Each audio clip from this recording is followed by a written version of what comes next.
നമസ്കാരം. ഇന്ന്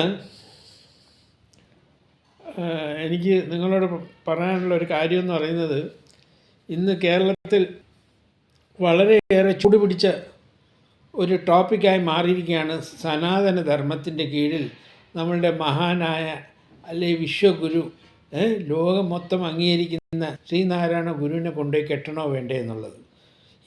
ഇതിനെ തുറന്നു വിട്ടത് നമ്മുടെ ബഹുമാനപ്പെട്ട മുഖ്യമന്ത്രിയായി. അത് ശിവഗിരി മഠത്തിൽ ചെന്നുകൊണ്ട് ഒരു ഫംഗ്ഷൻ നിന്നുകൊണ്ട് പറഞ്ഞു, ശ്രീനാരായണ ഗുരുവിനെ ഇപ്പോൾ ചിലർ ഈ സനാതന ധർമ്മത്തിൻ്റെ കീഴിൽ കൊണ്ടുവന്ന് കെട്ടാൻ നോക്കുന്നത് ഒട്ടും ശരിയല്ല എന്ന് അദ്ദേഹം പറയുന്നു. ഉടനെ തന്നെ അതിന് ബദലായിട്ട് വെള്ളാപ്പള്ളി നടേശൻ SNDPയുടെ സുപ്രീമോ അതേ സ്റ്റേജിൽ പറയുന്നു, അല്ല അതിന് ബദലായിട്ട് പറയും എന്തോ ഈ സനാതനധർമ്മം.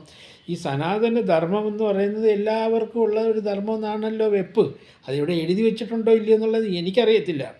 പക്ഷേ നമ്മുടെ ഈ ഗുരുവിനെ എനിക്ക് ലോകത്ത് ഞാൻ പഠിച്ച മഹത് വ്യക്തികളുടെ കൂട്ടത്തിൽ, അല്ലെങ്കിൽ പഠിക്കാൻ ശ്രമിച്ച മഹത് വ്യക്തികളുടെ കൂട്ടത്തിൽ ഏറ്റവും മുൻപന്തിയിൽ നിൽക്കുന്ന രണ്ടുപേരൊന്ന് നമ്മളുടെ ശ്രീനാരായണ ഗുരുവും, അമുസ്ലിങ്ങളുടെ ഇടയിൽ ശ്രീനാരായണ ഗുരുവും പിന്നെ BR അംബേദ്കറുമാണ്.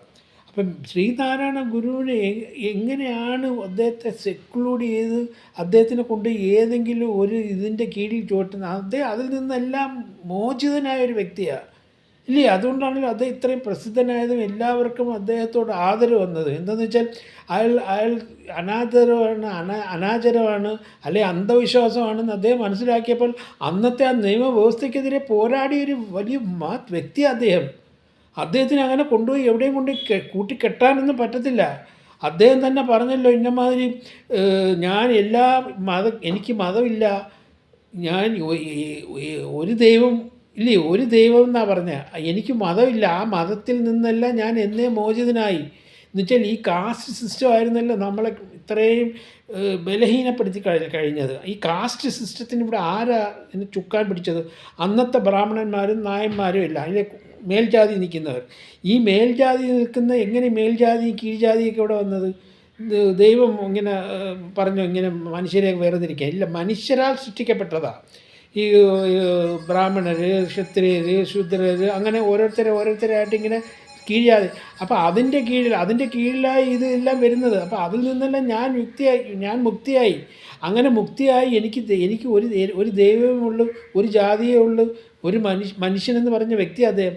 അപ്പോൾ അദ്ദേഹത്തെ എങ്ങനെയാണ് കൊണ്ട് സനാതന ധർമ്മം എന്ന് പറഞ്ഞാൽ എല്ലാവരും കൂടെ ഇപ്പം തന്നെ BJPക്കാരും RSSകാരും എല്ലാവരും കൂടി ചേർന്ന് അദ്ദേഹത്തെ ഒരു സന്യാസിയാക്കി മാറ്റാൻ നോക്കുന്നത്. അദ്ദേഹം സന്യാസിയാണ്, പക്ഷേ സന്യാസി എന്ന് പറയുന്നത് അദ്ദേഹം എന്താ, അതിൽ നിന്നെല്ലാം മോചിതനായതാണ്.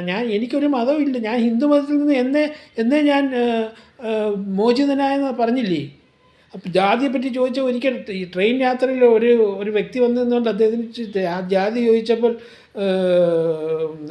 ജാതി ഞാൻ പറഞ്ഞ് എന്നെ കണ്ടിട്ട് നിങ്ങൾക്ക് മനസ്സിലാവുന്നില്ല, പിന്നെ പറഞ്ഞാൽ നിങ്ങൾക്ക് മനസ്സിലാവും എൻ്റെ ജാതി എന്ന് ചോദിച്ച വ്യക്തിയല്ലേ.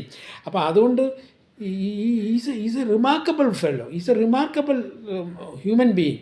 അദ്ദേഹത്തെ എവിടെയും കൊണ്ടുപോയി കെട്ടാൻ പറ്റത്തില്ല, അത് ആര് പറഞ്ഞാലും ശരി തന്നെ. എങ്ങനെ ഇപ്പം കോൺഗ്രസ്സുകാർ തന്നെ ഒരു രീതി പറയുന്നതിൽ വേറൊരു രീതിയിൽ SNDPക്കാർ പറയുന്നത് എല്ലാവർക്കും വോട്ട് ബാങ്കാണ് പ്രശ്നം. വോട്ട് ബാങ്കല്ല, അതൊക്കെ അതിൽ നിന്നൊക്കെ അങ്ങ് അപ്പുറത്ത് നിൽക്കുന്നൊരു വ്യക്തിയാണ് ശ്രീനാരായണ ഗുരു ഇല്ലേ. പിന്നെ അവിടെ തന്നെ കൊണ്ടുവന്ന ഈ ശ്രീനാരായണ, അതുകൊണ്ട് ആർക്കും അദ്ദേഹത്തെ ഇപ്പം മനുസ്മൃതി ഇവർ തള്ളിക്കളയോ ഈ ഹിന്ദുക്കൾ, അല്ലെങ്കിൽ ഹിന്ദുക്കളല്ല ഈ BJPക്കാർ അല്ലെ RSSകാർ, അത് അവരുടെ ഒരു വേദഗ്രന്ഥമാണ്. ആ മനുസ്മൃതി പച്ചയായിട്ട് എഴുതി വെച്ചിട്ടുണ്ട് ഇല്ലേ. ഇന്നമാതിരി ഏറ്റവും ഉന്നതി നിൽക്കുന്ന ബ്രാഹ്മണരാണ്, പിന്നെ അത് കഴിഞ്ഞ് ഇങ്ങനെ 4 തട്ടായിട്ട് തിരിച്ചിരിക്കുകയല്ലേ, ശുദ്രാസ്, വൈശ്യാസ്, അങ്ങനെ 4 തട്ടായിട്ട് മനുഷ്യർ തിരിച്ചിരിക്കുക. എന്നിട്ട് ആ തിരിച്ചുവിൻ്റെ ഇതായിരുന്നു ശ്രീനാരായണ ഗുരുവിൻ്റെ കാലം വരെ. ഇന്നമാതിരി ഇത് മൊത്തവും ഈ ദളിതരെ എല്ലാം ഇങ്ങനെ പൊന്തക്കാട്ടുകളിൽ ജീവിച്ചോളണം, പകൽ മൊത്തവും വെളിയിലോട്ട് ഇറങ്ങിക്കൂടെ, അവസാനം പിന്നെ വൈക്കം സത്യാഗ്രഹവും അതും ഇതും എല്ലാം വരേണ്ടി വന്ന് എല്ലാവരും ഇറങ്ങി തിരിക്കേണ്ടി വന്നു അതിനെതിരെ.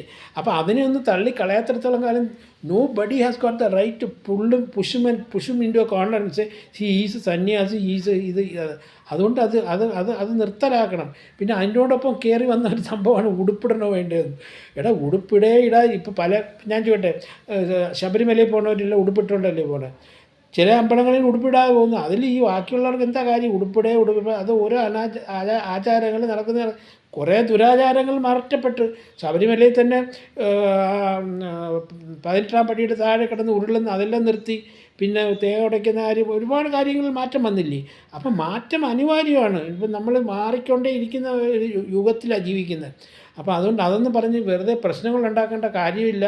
ഇതിനകത്ത് ഇവരൊന്നും ഒരു അഭിപ്രായം പറയേണ്ട കാര്യമില്ല. എല്ലാവർക്കും അവരവരുടെ മതം. ഞങ്ങൾ ഖുറാനിൽ പറയും നിനക്ക് നിൻ്റെ മതം എനിക്ക് എൻ്റെ മതം എന്ന് പറയുന്ന പോലെ. പിന്നെ ഈ ഗുരുവിനെ ഒരിക്കലും എവിടെയും കൊണ്ട് കെട്ടാൻ പറ്റത്തില്ല. അദ്ദേഹത്തിന് പറ്റിയ ഒരു അബദ്ധം എന്ന് പറയുന്നത് എൻ്റെ മനസ്സിൽ തോന്നുന്നത്, അദ്ദേഹം ഈ നമ്മളെ ഈഴവർക്ക് വേണ്ടി ആദ്യം ഒരു അമ്പലം ഉണ്ടാക്കി. എന്നുവെച്ചാൽ ഈഴവരൊന്നും അന്ന് അമ്പലത്തിൽ കയറ്റത്തില്ലല്ലോ ഈ ബ്രാഹ്മണന്മാർ, പൂന്നൂലിട്ട് വരെ മാത്രമേ കയറ്റത്തോടെ.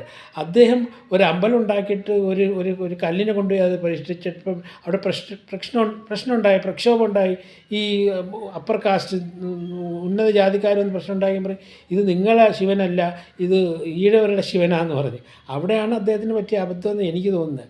പിന്നെ അദ്ദേഹം അത് മാറ്റി, അത് തെറ്റാന്ന് അദ്ദേഹത്തിന് ബോധ്യപ്പെട്ടത് കൊണ്ടായിരിക്കും പിന്നെ കണ്ണാടി പ്രതിഷ്ഠയും നീയാകുന്നു, നീ ദൈവത്തെ കാണണോ, നീ കണ്ണാടിയിലേക്ക് നോക്കുന്നൊക്കെ പറഞ്ഞ് കണ്ണാടി പ്രതിഷ്ഠയൊക്കെ ചെയ്തത്. എനിക്കൊന്നും ഈ must realise what has done wrong. അദ്ദേഹം അന്ന് അങ്ങനെ ഒരു അമ്പലം ഉണ്ടാക്കിയില്ലായിരുന്നെങ്കിൽ ഇതിനേക്കാൾ ഭയങ്കര സംഭവമായി മാറിയേനെ കേരളം. ഇപ്പോഴും ഈ ജാതിക്കോളം ഉണ്ടല്ലോ എല്ലാവർക്കും ഇല്ലേ? അത് മനുഷ്യൻ്റെ മനസ്സിലുണ്ട്. പക്ഷേ അദ്ദേഹം അങ്ങനെ ഒരു അമ്പലം ഉണ്ടാക്കിയില്ലായിരുന്നു ഒരുപക്ഷെ എനിക്ക് തോന്നുന്നു ഇതിന് കൂടുതൽ ഒരുപാട് കാര്യങ്ങൾ ഈ കേരളത്തിൽ സംഭവിച്ചത്. ഇതിനാകുമ്പോൾ നമ്മൾ എത്രയോ മാറിയില്ലേ? പണ്ട് സ്ത്രീകൾക്ക്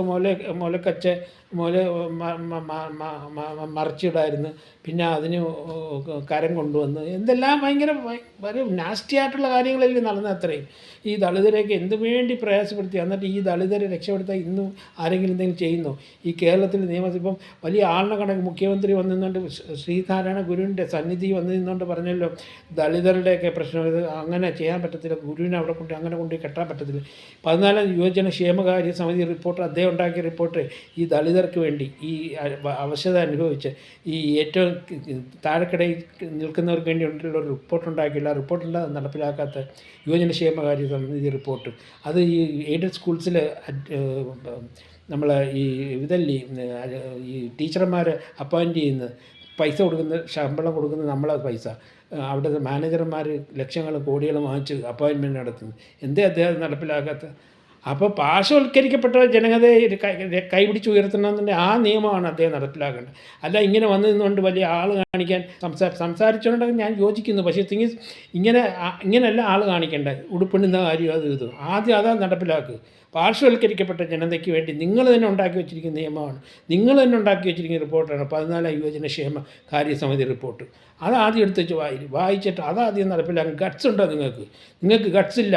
ഇവിടെയുള്ള ഒരു രാഷ്ട്രീയ പാർട്ടിക്കും ഗട്ട്സ് ഇല്ല. എന്താ വോട്ട് ബാങ്ക് എന്ന് അത് പൊളിച്ചുകളെ മൊത്തം പൊളിയും. ശ്രീനാരായണ ഗുരുവിൻ്റെ അപ്പുറം അത് നടപ്പിലാക്കിയ നടപ്പിലാക്കുന്ന ശ്രീനാരായണ ഗുരുവിനൊക്കെ ആശിച്ചതാ. എന്നിട്ട് നമ്മളിങ്ങനെ റിപ്പോർട്ട് ഉണ്ടാക്കിയിട്ട് ചന്തിയടി വെച്ചുകൊണ്ട് നടക്കുക. നാണമുണ്ടോ?